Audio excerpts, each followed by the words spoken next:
Care was hand in Ross's right, Ashes in his left, and both linked to Wyvalda in turn. Then they were indeed elsewhere, in a courtyard where bodies lay flaccid under the drenching downpour of the rain. And moving among those bodies were the two other Phoana, bending to examine one man after another. Perhaps over 1 in 3 they so inspected, they held consultation before a wand was used in tracing certain portions of the body between them. When they were finished, the man stirred, moaned, showed signs of life once more. "Roth!" From behind a tumbled wall crept a Avakian who did not wear the guard armor of the others. Gilpack, flippers, diver's belt had been stripped from him. There was a bleeding gash down the side of his face, and he held his left arm against his body, supported by his right hand. "Baliku!" The rover pulled himself up to his feet and stood swaying. Ross reached him quickly to catch him as he slumped forward. "Loka," the Terran asked. "The woman killers took him." Somehow the rover got that out as Ross half supported, half led him to where the Phoana were gathering those they had been able to revive. They wanted to learn. Baliku was obviously making a great effort to tell his story. About where we came from, where we got the packs. So now they will know of us, or will if they get the story out of Loka. Ash worked with Ross to splint the rover's broken arm. "How many of them were there, Baliku?" The rover's head moved slowly from side to side. "I do not know in truth. Was like a dream. I was in the water swimming through the sea gate. Then suddenly I was in another place where those from the stars waited about me. They had our packs and belts, and these they showed us, demanding to know whereof these were. Locust was like one deep in sleep, and they left him so when they questioned me. Then there came a great noise, and the floor under us shook. Lightning flashed through the air. 2 of the women killers ran from the room, and all of them were greatly excited. They took up Locust and carried him away, with him the packs and other things. And I was left alone, though I could not move, as if they had left me in a net I could not see. More and more were the flashes. Then one of those slayers of women stood in the doorway. He raised his hand and my feet were free, but I could not move otherwise than to follow after him. We came along a hall and into this court where men stood unstirring, although stones fell from the walls upon some of them and the ground shook. Baliku's voice grew shriller. His words ran together. "The one who pulled me after him by his will." He cried out and put his hands to his head.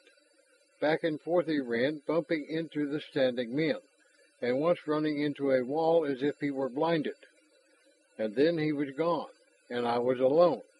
There was more falling stone, and one struck my shoulder, so I was thrown to the ground. There I lay until you came. So few, out of many, so few. One of the Phoana stood beside them, her cloak streaming with the falling rain. And for these, she faced the lines of those they had not revived. There was no chance. They died as helplessly as if they went into a meeting of swords with their arms bound to their sides. Evil have we wrought here. Ash shook his head.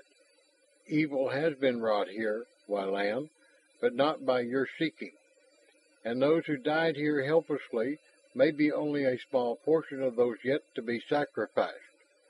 Have you forgotten the slaughter at Kyanad, and those other fairings where women and children were also struck down to serve some purpose we do not even yet know? Lady, Great One, Baliku struggled to sit up, and Ross slipped an arm behind him in aid. She for whom I made a bride cup was meat for them at Kyanad, along with many others. If these slayers are not put to the sword's edge, there will be other fairings so used. and these shadow ones possess a magic to draw men to them helplessly to be killed. Great One, you have powers. All men know that wind and wave obey your call. Do you now use your magic? It is better to fall with a power we know than answer such spells as those killers have netted about the men here. This is one weapon which they shall not use again. Wyvalda rose from a stone block where she had been sitting, and perhaps in its way it was one of the most dangerous. But in defeating it we have by so much weakened ourselves also. And the strong place of these star men lies not on the coast but inland. They will be warned by those who fled this place. Wind and wave, yes, those have served our purpose in the past. But now perhaps we have found that which our power will not best. Only for this. Her gesture was for the ruins of the citadel and the dead.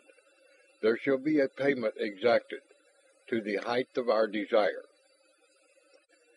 Whether the Poana did have any control over the storm winds or not, the present deluge appeared not to accommodate them. The dazed, injured survivors of the courtyard were brought to shelter in some of the underground passages. There appeared to be no other reminders of the wrecker force which had earlier besieged the keep than those survivors. But within hours some of those who had served the Poana for generations returned, and the Poana themselves opened the sea gates so that the rover cruisers anchored in the small bay below their ruined walls. A small force, and one ill-equipped to go up against the Baldies, some 5-star men's bodies had been found in the citadel, but the ship had gone off to warn their base. To Ross's thinking, the advantage still lay with the invaders. But the Avakians refused to accept the idea that the odds were against them. As soon as the storm blew out its force, Ongol's cruiser headed northwest to other clan pairings where the rovers could claim kinship, and Afuta sailed on the same errand south. While some of the wreckers were released to carry the warning to their lords, just how great a force could be gathered through such means and how effective it would be was a question to make the Terrans uneasy. Kerwa disappeared with the Poana into the surviving inner cliff burrows below the citadel, but Ash and Ross remained with Torgal and his officers, striving to bring organization out of the chaos about them. We must know just where their lair lies, Torgal stated the obvious.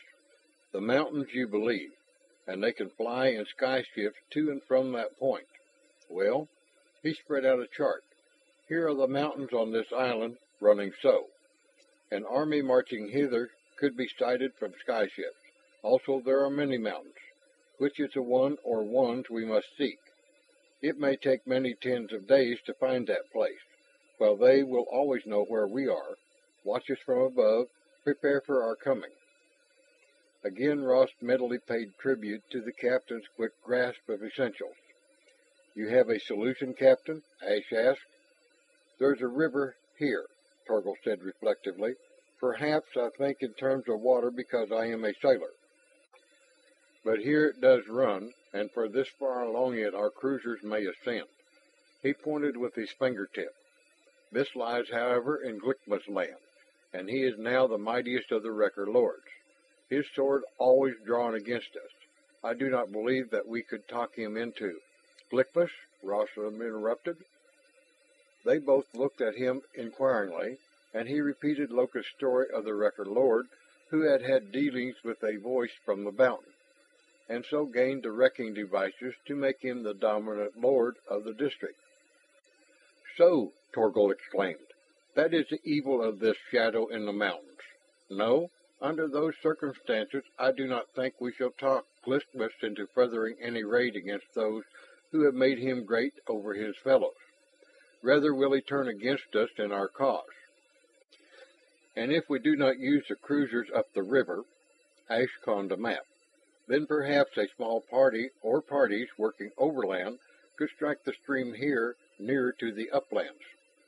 Torgal frowned at the map. I do not think so. Even small parties moving in that direction would be sighted by Glickma's people. the more so if they headed inland.